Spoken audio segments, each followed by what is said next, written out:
هي فكرة المؤتمر وإيه الهدف الأساسي منه؟ يعني موجه أكتر للوعي والتثقيف ولا في جانب يعني علمي وتطبيقي في مجال التغذية والصحة؟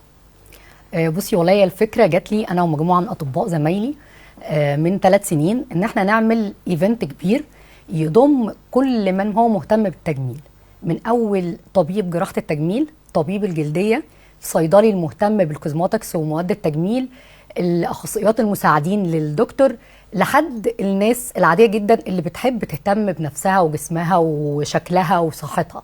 فعملنا الايفنت ده من 3 سنين علشان نجمع كل الفئات دي في ايفنت واحد ونهتم بكل ما يخص الشكل الصحي والجسم الصحي، وكمان نعمله مش في مصر بس، احنا نجمع يعني نعمل زي تعاون مشترك بين اطباء عرب واطباء مصريين ونقدر نستفيد كلنا منهم.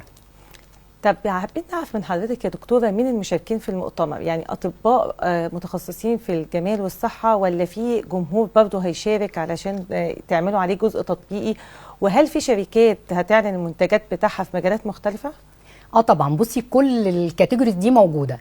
يعني احنا معانا طبعا السبيكرز الأساسيين أطباء هيتكلموا على الترندات الجديدة، سواء في التجميل، سواء في التغذية السليمة، في الطرق الحديثة للتخسيس.